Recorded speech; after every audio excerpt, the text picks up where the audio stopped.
Պարոն Աբրահամյան, գիտենք, որ այս վերջերս Հայաստան-Սփյուռք հարաբերությունները այդքան էլ այն էտապը չեն ապրում, որքան տարիներ առաջ, հա, գիտենք նաև, որ որոշակի չափով, այսպես ասած, չասենք բախում, բայց կարծիքների ոչ ամբողջական համընկնում կա Սփյուռքի եւ ներկա Հայաստանի իշխանությունների գործելավոճի մեջ, թերևս ամենակարևորը դա հայոց ցեղասպանության հարցում տարբեր կարծիքներ ունենալն է։ Հիմա մենք ցանկանում ենք ձեզանից իմանալ դուք որպես Սփյուռքում ապրող մեր հայրենակից, ինչպես է գնահատում Հայաստան-Սփյուռք ներկայիս կապը, գործակցությունը, արդյոք այն կա, թե ոչ։ Իմ կարծիքով այս պահին Սփյուռքը այն դերը, որ պետք է իրականացներ Հայաստանի զարգացման մեջ եւ առհասարակ հայ ժողովրդի կյանքում, Սփյուռքը այդ դերը կամ չի իրականացնում, կամ էլ շատ ցածր տոկոսով է իրականացնում, եւ այս ընթացքը սկսվել է առանց թաքցնելու 2018 թվականի իշխանափոխությունից հետո, եւ Սփյուռքի նկատմամբ այս վարչախմբի քաղաքականությունը իր օրինակի համար հանձնակատարի դերակատարմամբ սարսափելի է, ես չեմ ասի վատ, սարսափելի է, որովհետեւ այս վարչախումբը իրականում ի սկզբանե եկել է պառակտելու ոչ միայն հայ ժողովուրդը ընդհանրապես, այլ նաեւ Սփյուռքը մասնավորապես։ Ես ընդամենը մեկ օրինակ ձեզ բերեմ, որ նախկին վարչախմբերի կամ նախագահների օրոք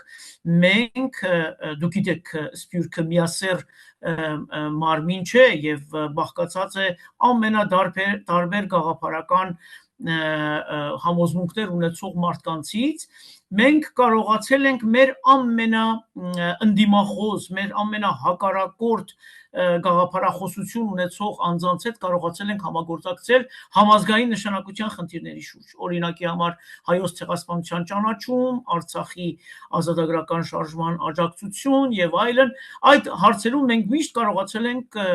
ունենալ բավականին բարեհաջող, եւ Նիդերլանդները համարվել է այն երկրներից, որտեղ հայ դատի ուղղությամբ կատարվող աշխատանքները միշտ բարձր մակարդակի վրա են եղել։ Եվ ցավոք սրտի 2018 թվականից այս պառակտման քաղաքականությունը այնպես հաջող անցկացրեց այս վարչախումբը, որ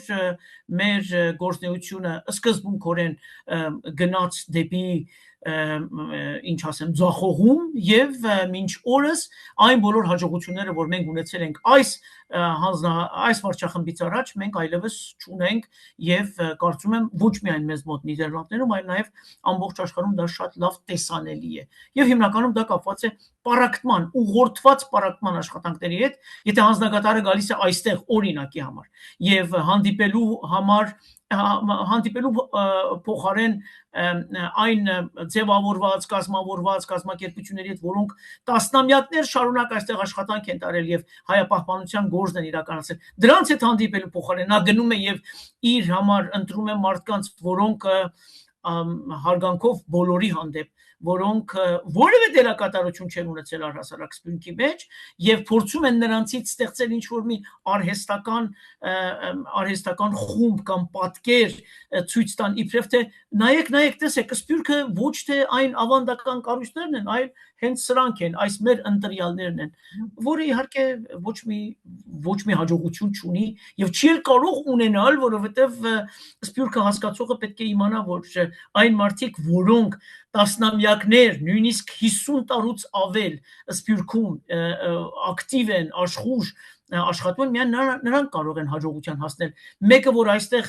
2-3 տարիների ընթացքում կա, փորձի, չգիտեմ, Սփյուռք կազմակերպել, կարող է ինչ-որ հաջողության հասնել, անհնարին է։ Պարոն Աբրահամյան, գիտեմ նաև, որ հավաքական մեր Սփյուռքը, հա, հետևում է նաև Հայաստանում տեղի ունեցող ներքաղաքական իրադրությանը։ Մի քանի օր առաջ թերևս Հայաստանում մինչև օրս էլ, հա, մինչև այս պահն էլ խոսում են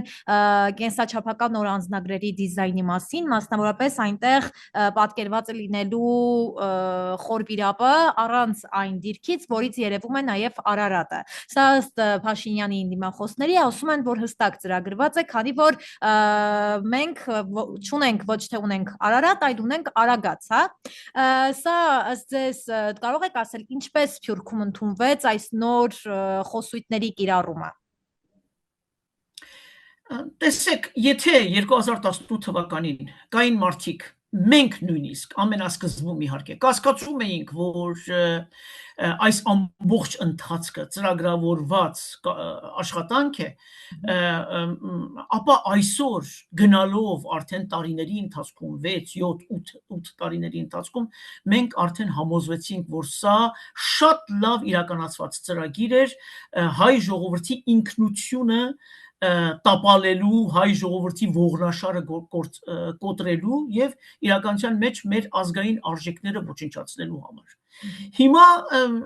անձնագրի խնդիրը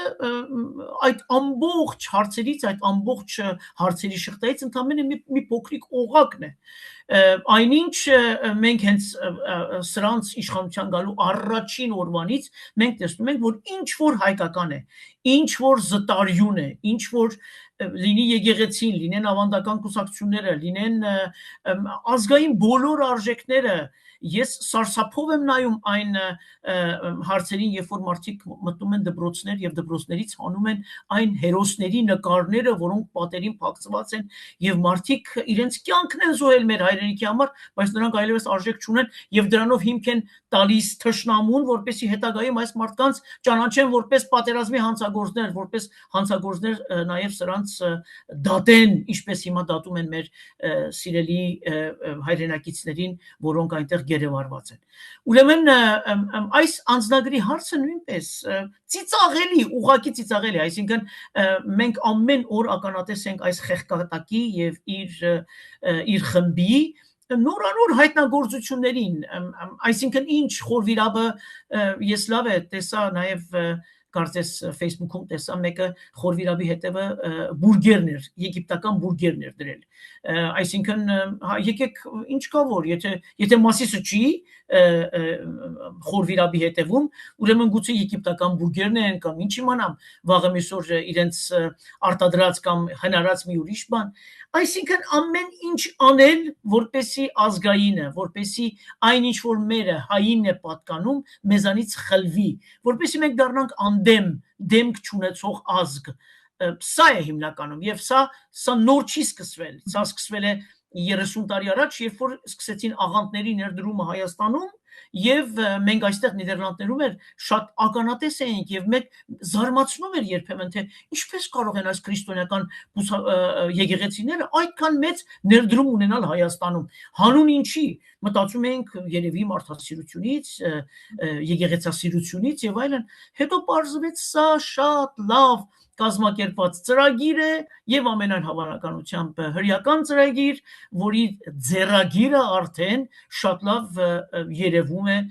ոչ միայն Հայաստանի հարցում, այլ նաեւ Պարսկաստանի այս դավաճանական ուրեմն գործնեությունները, այս բոլոր աշխատանքները, սրանք լավ ծրագրավորված են եւ մենք կարող ենք այս ամեն ինչից դուրս գալ, եթե հունիսի 7-ին մեծ ժողովրդի մեծ մասը գնա ընտրության։ Միայն այդ ձևով մենք կկարողանանք այս չարիքի իշխանությունից ազատվել։ Եվ խոսենք նաև սպասվող ընտրությունների մասին, գիտեմ, վստահ եմ, որ ծանոթացել եք բոլոր նաև նախընտրական ծրագրերին, հա, այնտեղ կան հստակ կուսակցություններ, որոնք մասնավորապես կարևորում են Սփյուռքի հետ կապը, դերը, Սփյուռքի այսպես ասած ներդրումը Հայաստանում եւ Հայաստանի ներդրումը Սփյուռքում, որովհետեւ միակողմանի ոչինչ չի լինում, հա, փոխգործակցության պետք է ամեն ինչ տեղի ունենա, ինչ սպասելիքներ ունեք, հա, սպասվող ընտրությունների մասով։ Շատ պարզ եւ հստակ հունիսի 7-ին ժողովուրդը պետք է մեծ թվով մասնակցի ընտրություններին եւ միայն եթե մարդիկ անտարբեր չմնան գնան ընտրությունների համոզված եմ որ մենք կազատվենք այս ճարիքի իշխանությունից համոզված եմ եւ կարեւոր չէ թե ում ձայն կտան կարեւորը այն է որ այս վարչախմբին ձայն չտան սա է ամենակարևորը Եվ այդ ձևով մենք կարող ենք վերջապես ազատվել եւ մեղավորներին տանել դեպի ճաղերի հետևը, որտեղից արդեն նրանց հետ ավելի ճիշտ ձևով հնարավոր կլինի խոսել։ Ուրեմն իսկ ինչ վերաբերում է ուրեմն սպյուրքի դերակատարությանը, տեսեք նոր հեծանիվ հնարելու խնդիր չունենք, նայեք աշխարհում բոլոր մեծ սպյուրք ունեցող ազգերին, հրյաներին, թուրքերին նայեք, տեսեք ինչպես են իրենք կազմակերպել իրենց երկիրը։ Թուրքիան 30-40 տարի առաջ գոյություն չունեցող երկիր էր, այսինքն քայքայված տնտեսություն չունեցող երկիր էր, ամբողջ սպյուրքի ներդրումներով, հատկապես Գերմանիայի եւ Արևմտյան Եվրոպայի ներդրումներով Թուրքիան այսօր կարողացավ դառնալ աշխարհի առաջատար տնտեսություններից մեկը։ Իսրայելի մասին այլևս չասեմ, Իսրայելի հրյաների ունեցած գործնեության եւ այսօր Ամերիկայում ունեցած իրենց դերակատարության, հայկական սպյուրքը պակաս դերակատարություն ունեցող կազմակերպություն է, հայկական սպյուրքը իր մակարդակով, իր զարգացածության աստիճանով, միայն այն հանգամանքը, որ սպյուրքում դու աղքատ հայ չես գտնի, միայն այդ հանգամանքը արդեն ինքը վկայում է այն մասին, բայց ինչու չկարողանալ կազմակերպել այդ ամբողջ ներուժը եւ ներդրել Հայաստանի տնտեսության մեջ, միայն թշնամիների կամքով, թշնամիները ինչպես միշտ հենց մեր եւ Թուրքիան եւ Ադրբեջանը որպես թշնամի միշտ ասել են, որ սպյուրքն է հիմնական դերակատարը եւ եթե նրանք կարողացել են չեզոքացնել սպյուրքի դերակատարությունը, ուրեմն կարողացել են ամենաուժեղ ձևով հարվածել Հայաստանին։ Տեսեք անցյալներում ինչքան լավ է եղել սպյուրքի դերակատարությունը, թեկուզ մասնակի չափով, հենց Քրքորյանի ներդրումները 2000-ական թվականներին եւ ինչպիսի շինություններ, ինչպիսի աջակցություն, մնացած բոլորի անուններ չտամ, Շարլ Անզավուրից սկսած ուրեմն երկրաշարժի հետևանքների վերացումը եւ այլն։ Եթե սպյուրքը լավ կազմակերպել, ոչ միայն մեծահարուստները, ընդամենը սովորական քաղաքացիները իրենց ներդրումով կարող են Հայաստանը շենացնել բարիս բուն իմաստով։ Մենք այն, որ հանածոներ չունենք, նավթ եւ ինչ գիտեմ, ուրիշ հանածոներ չունենք, դա բոլորովին խնդիր չի։ Մենք ունենք հսկայական սպյուրք, շատ կիրթ զարգացած փայլուն երիտասարդություն, ազգային գաղափարներով զինված երիտասարդություն, ինչու չօգտագործել, հատկապես նրա համար, որ թշնամին չի ուզում։ Սա է ամբողջ խնդիրը, բայց եթե լինի հաջող եւ լավ իշխանություն, լավ կառավարություն, համոզված եմ, որ ամբողջ սպյուրքի ներուժը կօգտագործվի եւ Հայաստանը շատ արագ եւ շատ կարճ ժամանակահատվածում կարողանա վերականգնել իր տնտեսությունը, բայց հատկապես հայի ինքնավստահությունը, հայի ինքնագնահատականը, սրանք բոլորը կարևոր են։ Մենք կոտրված ենք, մենք նվաստացած ենք մինչև օրս։ Մենք պետք է նորից վերականգնենք մեր հզոր դեմքը, հայի իսկական արժեքը։